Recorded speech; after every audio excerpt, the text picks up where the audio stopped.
हिंदी साहित्य में आज सुनिए हंसादीप की लिखी हुई कहानी अम्मी और मम्मी। हिंदी साहित्य में PhD doctor Hansadeep Toronto Canada university of Toronto में लेक्चरर के पद पर कार्यरत हैं। पूर्व में वे यॉर्क विश्वविद्यालय टोरंटो में हिंदी कोर्स डायरेक्टर एवं भारत में भोपाल विश्वविद्यालय और विक्रम विश्वविद्यालय के विश्वविद्यालयों में सहायक प्राध्यापक रह चुकी हैं। प्रस्तुत है कहानी मेरी ज़ुबानी। मैं हूँ सीमा सिंह। वे दोनों 7वीं कक्षा में मिली थीं जब दोनों अपने अपने देश से आई थीं, न्यूयॉर्क के फ्लशिंग हाई स्कूल में। वो स्कूल जहाँ दोनों अंग्रेजी से ही नहीं बहुत सारे नए बदलावों से संघर्ष कर रही थीं। नई धरती, नया माहौल, अजनबियों से घिरी 2 अनजान लड़कियाँ, एक पाकिस्तान के लाहौर जैसे बड़े शहर से तो दूसरी भारत के झाबुआ जैसे पिछड़े हुए आदिवासी इलाके से आई थी। एक इस कोने पर गुमसुम बैठी रहती तो दूसरी दूसरे कोने पर। एक दिन लंच के समय दोनों की नज़रें मिलीं, एक दूसरे के एकाकीपन को पहचाना। कक्षा में पसरा मौन टूटने के लिए लालायित था। दोस्ती की ललक बढ़ी। धीरे धीरे चुप रहने को मजबूर त्रिपित का बोलना चालू हो गया। तहरीम तो वैसे भी कम ही बोलती थी। लाहौर शहर से ज़रूर आई थी, पर शहरी शोर से दूर रहने की आदी थी, अपने भीतर जीने वाली। इसके विपरीत त्रिपित झाबुआ की झबरी बिल्ली जैसी तेज़ तर्राट, एक खामोश और एक चुलबुली। 2 लड़कियों की ऐसी जुगलबंदी हुई कि एक दूसरे की पूरक हो गई दोनों। तहरीम और त्रिपित त अक्षर का तो सिर्फ एक तुक्का लग गया था, वरना दोनों के व्यक्तित्व में ज़मीन आसमान का फ़र्क था।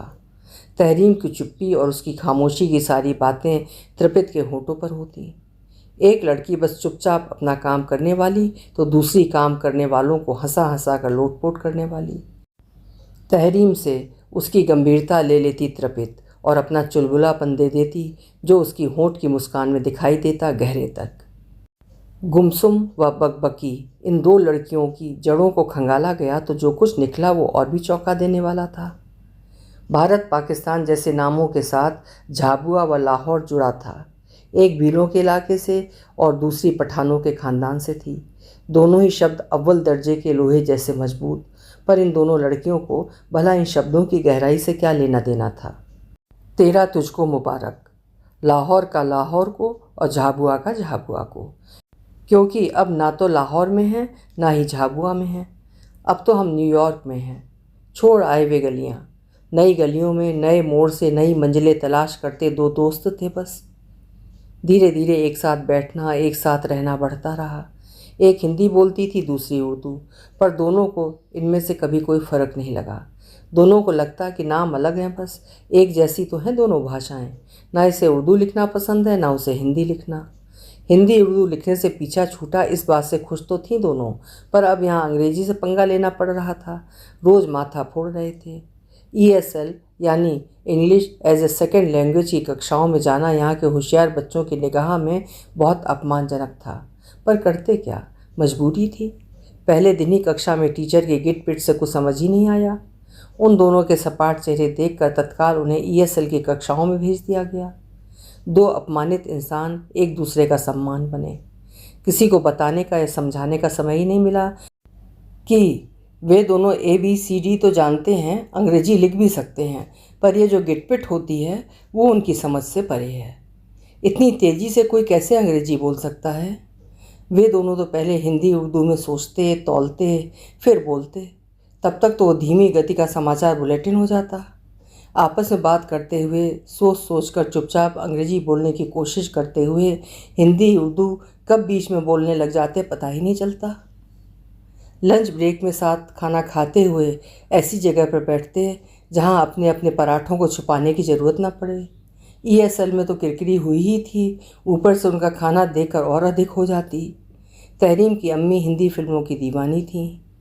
अम्मी ने उसे लाहौर में कई हिंदी फिल्मों के गानों पर डांस करना सिखाया था। वे चंद गाने उसकी ज़ुबान पर होते तो त्रिपित भी सुर में सुर मिला देती। हिंदी फिल्मों के गानों के साथ जो राग तानते दोनों, तो बस एक तीसरी भाषा बन जाती, उनकी दोस्ती की भाषा, जो चाहे अनचाहे ही उनकी समीपता का कारण बनती। सब कुछ जैसे तौला हुआ था, नापा हुआ था। रिश्तों की मजबूती में नाप तौल होती ही है, चाहे कोई तराजू पर तौले न तौले, गिने या न गिने, पर पलड़ा लगातार ऊंचा नीचा होता ही रहता है। उन दोनों का पलड़ा समान तो नहीं होता, पर थोड़ा ऊपर नीचे होकर ढुलमुल करते फिर से बराबर हो जाता। ये कहती कोई बात नहीं, वो कहती कोई मसला नहीं। तृपित को उसके टीचर टपित बोलते तो तहरीम ने उसे टप्पू बना दिया। अरे टप्पू, मसला का मतलब मामला होता है, बात होती है। जो भी मतलब होता है कोई मसला नहीं है। और एक मासूम सी निश्चल हंसी में खो जाते दोनों। पढ़ने से उन दोनों लड़कियों का सरोकार कम ही था, अधिकतर समय मस्ती में ही कटता। कक्षा के दौरान जैसे तैसे समय काटते, कक्षाओं की ज़रूरतें बस बैठने तक थीं।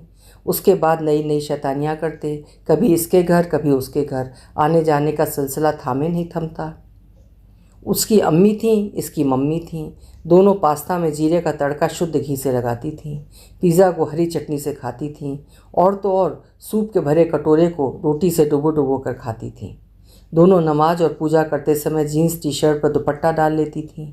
एक चिकन बिरयानी जैसे पकवान बनाती तो दूसरी हलवा पूरी छोले में मगन रहती। आसपास ही थी इन दोनों की बिल्डिंग। किसी ने पता नहीं किया कि तहरीम कहाँ से है या फिर तृपित कहाँ से है। तहरीम के घर वालों ने सोचा होगा पाकिस्तान में ही कहीं होगी, और तृपित के घर वालों ने सोचा होगा कि भारत में ही कहीं से होगी। ना भी सोचा हो, समय किसके पास था ये पता करने का कि कौन कहाँ से है। घर का हर सदस्य तो नए नए देश में अपनी जड़ें जमाने के जुगाड़ में लगा था। पहले रोज़ी रोटी, फिर कोई बात दूजी। घर के बच्चे अंग्रेजी से निपटते नए माहौल में भी तरह तरह के नए चेहरों को आसपास देखने की आदत डाल रहे थे। कुछ ही समय में वे दोनों एक दांत से रोटी काटने वाली मित्रता के घेरे में थीं। घर आना जाना, खाना पीना, सब कुछ कभी इस घर में तो कभी उस घर में होने लगा। तृपित के साथ दादी भी थीं। दादा को गए तो एक ज़माना हो गया था। जब दोनों स्कूल से घर आती तो दादी ही होती उन्हें खाना परोसने के लिए। एक दिन बातों बातों में दादी को पता लग गया कि तहरीम तो मुसलमान है। मन को धक्का लगा। इस शब्द से उन्हें बेहद नफरत है, मानो ये शब्द बोलने और सुनने वाला भी एक अपराधी हो। लेकिन इस बच्ची की नज़ाकत भली लगती थी दादी को। सोचा चलो ठीक है, मुसलमान है तो क्या, उत्तर प्रदेश में लखनऊ के आसपास की होगी। मध्य प्रदेश और उत्तर प्रदेश तो जाने पहचाने हैं एक दूसरे के। इतनी अदब से बोलती है कि लखनवी अंदाज झलकता है। तहरीम बेटा कहाँ से हो, लखनऊ से हो या उसके आसपास से? तहरीम का जवाब सुनकर तो उनका मुंह खुला का खुला रह गया। हाथ से पानी का गिलास छूट गया। कांच के बिखरे टुकड़ों में अपने छोटे बेटे का चेहरा झलकने लगा। हर किरची की चुभन सीधे उनके दिल पर हमला कर रही थी। दादी की प्रतिक्रिया से बेखबर दोनों लड़कियां किसी बात पर ठहाके लगा रही थीं। उधर दादी बड़बड़ा रही थीं, करेला तो है पर ऊपर से नीम चढ़ा भी है, यानी अपने भारत वाले मुसलमान नहीं बल्कि पाकिस्तान वाले मुसलमान हैं। उस दिन घर में तूफान आना ही था। शुक्र था कि दादी ने तहरीम के जाने तक का इंतज़ार कर लिया, वरना ना जाने क्या बीतती उस बच्ची के दिल पर। तहरीम के वापस जाते ही दादी ने घर सिर पर उठा लिया था। तृपित की मम्मी भी काम से लौटकर उसी समय पहुंची थी घर। बस फिर क्या था। तौबा तौबा, ये हमारे दुश्मनों से दोस्ती करके बैठी है। संभाल इसे, अपना धर्म भ्रष्ट कर लेगी। वो छोरी पाकिस्तान की है। कातिलों से दोस्ती कौन करता है? ये वे लोग हैं जिन्होंने मेरे बेटे की जान ली है, हत्यारे हैं। मांस मट्टी तो खाते ही होंगे, ऐसे घर में आती जाती है ये छोरी। तूने देखा है कभी? हमारे पाकिस्तान से रिश्ते कभी ठीक नहीं होने देते ये हत्यारे। मम्मी हक्का बक्का थीं, पर दादी को शांत करना जरूरी था। अमेरिका में ऐसे अलगाववादी विचार लेकर रहेंगे तो कैसे? अभी तो आए हैं और ठीक से सेटल भी नहीं हुए हैं। दादी के इस वैमनस्य को यहीं दबाना जरूरी था। यहाँ सबका धर्म अलग है माँ जी, सब मांस मट्टी खाते हैं। किस किस से दूर रहेगी ये? किसी से दूर रहे ना रहे, इन पाकिस्तानियों से दूर रहे बस। देख तिप्पी, तू वहाँ से आए तो नहा लिया कर, और सुन, उनके फ्रिज का कुछ भी नहीं खाना। तू वहाँ ज़्यादा मत रहा कर। इनका कोई भरोसा नहीं है, मार काट कर हाथ भी नहीं धोते ये लोग। और भी बहुत कुछ कहती रही दादी, ना जाने क्या क्या। इस गुस्से में, इस उम्र में, इस अनजाने देश में बसने की उनकी भड़ास भी शामिल थी शायद। मम्मी ने इशारा कर दिया तृपित को अपने कमरे में जाने का। उसके लिए दादी की इस नफ़रत को समझना मुश्किल था। समझ भी कैसे पाती? चाचा की मौत के समय तो वो बहुत छोटी थी, फिर इसके पहले ऐसी किसी भी बात का जिक्र उसके सामने हुआ भी नहीं था। वो तो आज में जी रही थी। कक्षाओं से घर तक आने जाने का वो समय दिन का सबसे अच्छा समय होता था, जब दोनों एक दूसरे की छाया बने रहते थे। दोनों घरों का माहौल लगभग एक जैसा ही था। सोफे पर बिछे कसीदे वाले सोफ़ा कवर समानताओं के संकेत थे। घर में घुसते ही जो गंध होती वो भी लगभग समान होती।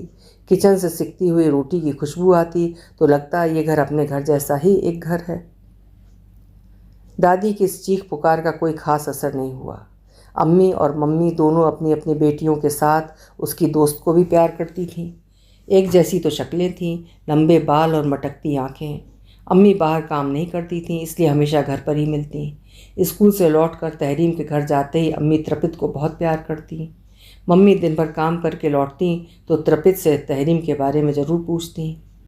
तहरीम और त्रपित का साथ बेहद सुकून देता था उन्हें। जब से तहरीम से उसकी दोस्ती हुई थी, पुरानी त्रपित लौट आई थी। उसकी चंचलता और नटखटपन जो यहाँ आने के बाद गायब हो गया था, अब लौट आया था। बहुत राहत मिली थी कि अब त्रपित स्कूल से परेशान नहीं है। मम्मी को पाकिस्तानी आम और वहाँ के बारीक कसीदाकारी के कपड़े बहुत अच्छे लगते थे। गदराए मीठे सिंधी और चौसा आम हर सप्ताह घर पर आते थे और खूब मज़े से खाए जाते थे। मम्मी ने दादी को कभी नहीं बताया कि ये पाकिस्तानी आम है, वरना वे कभी छूती भी नहीं। दादी खाती थी, चटकारे लेकर कहती, हमारे देश में कभी न खाए ऐसे आम, मुए सब अच्छी चीज़ें निर्यात कर देते हैं। मम्मी मुस्कुरा देती। जानती थी कि पाकिस्तान के लिए दादी के मन में जो नफ़रत थी वो चाचा के जाने के बाद अमिट हो गई थी। सीमा पर जिस वहशियाना ढंग से उनकी मौत हुई थी, आज भी अपने उस बेटे की मौत के लिए हर पाकिस्तानी जिम्मेदार है उनकी सोच में। वो दिन उनके जीवन का सबसे अच्छा दिन था जब झाबुआ से किसी पहले व्यक्ति की फ़ौज में भर्ती हुई थी और ये उनका अपना लाडला छोटा बेटा था। गर्व से अपने रिश्तेदारों को वहाँ की बातें बताती रहती। अभी अपने छोटे के लिए लड़की ढूंढ ही रही थी कि उसकी पोस्टिंग सीमा पर हुई और एक दिन हाहाकार मचाती खबर आई कि दुश्मनों का सामना करते हुए उनका बेटा शहीद हो गया। लाश भी नहीं मिली उसकी। माँ का कलेजा पत्थर का हो गया था। कई दिनों के मौन के बाद जब तब पाकिस्तान का नाम आते ही गालियाँ शुरू हो जाती। नासपीटे, हत्यारे। दोनों बच्चियों की दोस्ती को ग्रहण तो उसी दिन लग गया था जब तहरीम के पाकिस्तान से होने की बात सबको पता चली थी। अब और अधिक नफरत फैल रही थी जब दोनों देशों के बीच तनाव बढ़ रहे थे। हर रोज़ नई समस्या खड़ी हो रही थी। भारत ने सर्जिकल स्ट्राइक की थी, पाकिस्तान ने गुस्से में एयर स्पेस बंद कर दी थी। किराया डबल हो गया था। दादी बहुत खुश थी। ये करम जले आकाश का रास्ता बंद कर दिए हैं। अरे मुसाफिरों की जेबें खाली कर रहे हैं। मिल क्या रहा है इनको? धरती पर कब्जा किया तो किया, अब आकाश पर भी कर रहे हैं। डबल किराए की वजह से उनका भारत जाने का जो मन बन रहा था वो वहीं टूट गया। भारत वाले तो दौड़ दौड़ कर अपने देश जाते थे, जबकि पाकिस्तान वालों के लिए डर था कि एक बार जो गए तो अमेरिका की सरकार वापस घुसने नहीं देगी। हाँ, तहरीम के मामू जान जरूर आ जाते थे सरकारी दौरे पर और साथ में लाते थे बहुत सारे कपड़े। बहुत मन से पहनती थी तहरीम और कई बार त्रपित के लिए लेकर आती थी ताकि वो भी पहन कर देखे। शरारा वाला सूट तो उसकी जान ही था। इन सब बंदिशों से तहरीम और उसके परिवार को कोई फ़र्क नहीं पड़ा। हाँ, अगर कोई फ़र्क पड़ा था तो वो सिर्फ इतना कि मामू का आना लगभग बंद सा हो गया। हर बार मामू मिलने आते और जो ढेर सारे तोहफे लाते वे कम हो गए थे। दोनों बच्चियों की उस उम्र में अमेरिका में परवरिश हो रही थी। अपने अपने देश से कोई खास लगाव अब नहीं रहा था। नए देश में नए माहौल को अपनाना एक बार शुरू किया तो पीछे मुड़कर देखने का तो कोई सवाल ही नहीं था। पर हाँ, यहाँ के अपने घर की बातें होती। अम्मी ध्यान रखती, ईद पर सेवैयाँ ज़रूर भेजती, मम्मी भी दिवाली पर मिठाई भेज देती। इस तरह अपनी अपनी बच्चियों की खुशियों का ध्यान रख लेती दोनों माएँ। दादी को पता लगता कि ये तहरीम की अम्मी ने भेजा है तो सीधे कूड़ेदान में फेंक देती। बेटे की शहादत का वो दर्द गाहे बगाहे तहरीम को देखकर ऐसा उमड़ता बस थामे नहीं थमता। उस लड़की का चेहरा देखते ही अपने शहीद हुए बेटे की याद आ जाती। एक अनजाना सा खौफ था उनके मन में कि कहीं उनकी तिप्पी को ये लोग कुछ न कर दें। दादी की नफ़रत से बेखबर ये दोनों लड़कियां आपस में जितनी बातें करती शायद उतनी बातें कोई नहीं करता। वहाँ देश और देशों की सीमाएं नहीं होती, वहाँ तो होता आपस का प्यार जो उन दोनों के रिश्ते में था। कुल मिलाकर दो देशों की मिली जुली संस्कृतियों की वाहक थीं वे दोनों। अम्मी के अ को माँ में बदलकर मम्मी कहना तहरीम को अच्छा लगता, वहीं तृपित को अम्मी कहना भाता। अम्मी जब सलाम वालेकुम बोलकर उसके माथे पर हाथ फेरती तो उनके बालों से वही महक आती जो मम्मी के बालों से आती थी, जिन्हें पकड़कर वो दूध पीती रही थी, गहरी नींद में सो जाया करती थी। यहाँ बच्चियाँ माँओं की खुशबू में खोती, वहाँ सरहदों पर बारूद का धुआं अपनी गंध फैलाता गहराता और गहराता जाता। बहुत कुछ हो रहा था। सर्जिकल स्ट्राइक के बाद तेज गोलाबारी और नेताओं के बयानों की गर्मी से झुलस रही थी मानवीयता। यूएन में हल्ला, टीवी वालों का चिल्ला चिल्लाकर एक दूसरे को आघात देना कम नहीं था कि तभी कैप्टन अभिनंदन को पाकिस्तान में पकड़ लिया गया। अब तो हदें पार थीं। दोनों लड़कियों के घर वालों ने कड़ा कदम उठाया। तृपित और तहरीम दोनों का बात करना बंद करवा दिया। सख्त आदेश दे दिए गए कि अपने काम से काम रखो, सीधे स्कूल से घर और घर से स्कूल जाओ, बात करते देख लिया तो तुम्हारी खैर नहीं। हालात ही कुछ ऐसे थे, कभी भी जंग छिड़ सकती थी। जंग तो जंग है, चाहे वो सीमा पर हो। उसका असर तो देश से जुड़े हर बंदे पर होता है, चाहे वो दुनिया के किसी कोने में रह रहा हो। लड़कियों की बुरी हालत थी। कक्षा में बस वो एक दूसरे को देख ही पाती, बात नहीं करती। खाली खाली निगाहों से देखना ऐसा होता था जैसे कि दोनों किसी काले पानी की सज़ा को भुगत रही हों। न भूख लगती थी न प्यास, गुमसुम हो गई थी दोनों, गोया मन के मीत को उनसे छीन लिया गया हो। उनकी इस चुप्पी को अम्मी और मम्मी अच्छी तरह समझती थीं। इसका कोई हल नहीं ढूंढ पा रही थीं, सिवाय इसके कि भारत पाकिस्तान दोनों देशों के संबंधों की तीखी आग में कहीं से थोड़ा सा ठंडा पानी पड़ जाए बस। घरों में तनाव बढ़ रहा था। देशों के बाहर भी जहाँ जहाँ भारत पाकिस्तान के लोग थे, सारे टीवी से चिपके हुए रहते। जब कैप्टन अभिनंदन पाकिस्तान की सीमा से बाहर आ रहे थे, तब सबसे ज़्यादा खुशी अगर किसी को थी तो वो थी मम्मी को। उनकी अपनी बेटी की दोस्ती के लिए खुश थीं वे। अभिनंदन का आना मानो उनकी बच्ची की तहरीम से दोस्ती को आगे बढ़ाना था। इस वापसी से आग पर कुछ तो ठंडे पानी के छींटे पड़ ही गए थे। हालांकि दादी ने अभी तक हार नहीं मानी थी, पीछे पड़ी रहती तहरीम से दोस्ती को खास ख़त्म करने के लिए। कहानियाँ सुनाती रहती, इन लोगों ने हमारे साथ ये किया वो किया। तृपित समझ ही नहीं पाती कि इन सब में तहरीम का क्या दोष है। वो क्या करे, वो तो तहरीम के लिए जान भी दे सकती है। मम्मी समझती थी कि तृपित के मन में क्या चल रहा है। कैसे समझा पाती कि तहरीम और तृपित के बीच, अम्मी और मम्मी के बीच का हिंदी उर्दू का फ़र्क ही नहीं, बल्कि दो देशों का फ़र्क है, दो देशों की नफ़रतों का फ़र्क है, एक माँ के दो बेटों का फ़र्क है जो लड़ लड़कर एक दूसरे की जान के दुश्मन हो गए थे। हालांकि वे अब यहाँ तीसरे देश में थे जो किसी का नहीं था, पर सब देशों का था। एक एक करके अलग करें तो दुनिया के सारे देश एक स्कूल में मिल जाएं। अलग अलग देशों के इस स्थान को भारत और पाकिस्तान की लड़ाइयाँ हों या इज़राइल फ़िलिस्तीन की, कुछ फ़र्क नहीं पड़ता था। सब अपने अपने मन मुटावों को परे हटाकर मिलजुल कर रहने की कोशिश करते थे। अड़ोसी पड़ोसी चाहे एक दूसरे को न जाने, मगर कभी किसी के लिए अपमान के भाव नहीं आते। सब अपने अपने रास्ते बनाते और चलते रहते। आज फिर से वो एक दिन आया था जब नफ़रतों की नदियाँ सी बहने लगी थीं। सीमा पर तनाव था। चाचा जी की मौत का मंजर फिर से ताज़ा हो रहा था। शहीद हुए सारे सैनिकों की लाशें लाई जा रही थीं, उन सब की भावनाओं से खेलते हुए जो कहीं से भी लड़ाई के साथ नहीं थे। बच्चियाँ सहमी डरी रहतीं। उनकी दोस्ती पर एक बार फिर से कड़े पहरे से लग गए थे। और तब एक बड़ा हादसा हुआ। न्यूयॉर्क शहर के फ्लशिंग हाई स्कूल में किसी मनचले ने गोलियां बरसाईं। खबर हवा की तरह फैल गई। कई अभिभावक दौड़ गए स्कूल तक। अफरा तफरी मची हुई थी कि एक बम विस्फोट हुआ, लेकिन तब तक स्कूल खाली हो चुका था। पुलिस के सख्त पहरे थे और माता पिता को इजाज़त मिल रही थी अपने बच्चों को खोजने की। दौड़ते हुए जब मम्मी वहाँ पहुँची तो सामने धुआं था, इतना तेज़ कि सब खांस खांस कर दोहरे हो रहे थे। फिर भी अपने अपनों को ढूंढ रहे थे, कहीं से तृपित दिख जाए बस। उसके मिलने की आशा में बौखलाई सी थी वे। नज़रें ढूंढ रही थी बिटिया की एक झलक। उसके पापा भी दादी को लेकर आ गए थे। कहीं से भी कोई आसार नहीं दिखे कि सब कुछ ठीक है। जिधर देखते निराशा ही हाथ लगती। दिल में एक अनजाना भय था जो बच्ची की सलामती पर प्रश्न खड़े कर देता था। वही क्यों कई माता पिता बौखलाए हुए से इधर से उधर दौड़ रहे थे, अपने बच्चे को पुकारते हुए। लगभग आधे घंटे तक इधर उधर खोजते रहे वे तीनों प्राणी। आखिर हार कर दादी और तृपित की मम्मी जोर जोर से बिलखने लगीं। रुदन फूट पड़ा। पापा की आंखों से बेबसी के आंसू बहने लगे।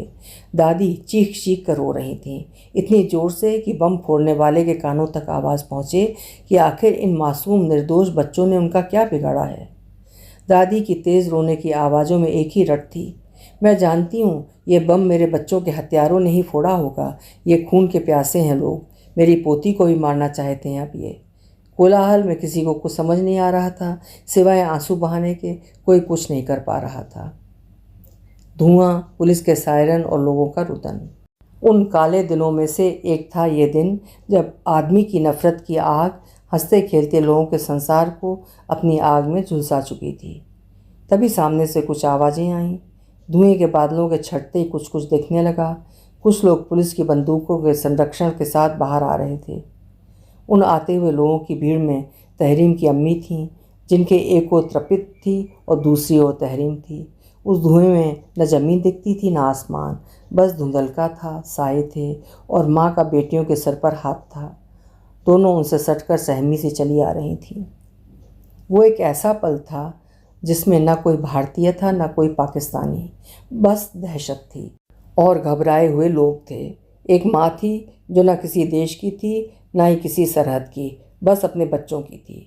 सिर पर हाथ था अम्मी का और बाहों के अगल बगल में थीं वे दोनों, तृपित और तहरीम। मंटो साहब के टोबा टेक सिंह का वो दृश्य मानो दोहराया जा रहा था, जहाँ ज़मीन के उस टुकड़े पर किसी देश का नाम नहीं था। ठीक वैसे ही यहाँ अम्मी का वो हाथ था जो न भारत का था न पाकिस्तान का, सिर्फ एक माँ का हाथ था जो बच्चों की जननी थी। अपनी बच्चियों की सलामती को देख आज पहली बार अम्मी और मम्मी एक दूसरे के गले लगकर बिलख रही थीं। सामने खड़ी दादी की आंखों में भी आंसू थे, जो शायद उस नफ़रत को धोने का भरसक प्रयास कर रहे थे। अभी आप सुन रहे थे डॉक्टर हंसादीप की लिखी हुई कहानी अम्मी और मम्मी। उम्मीद है कहानी आपको पसंद आई होगी। कल फिर मिलेंगे। आपका समय शुभ हो, मंगलमय हो।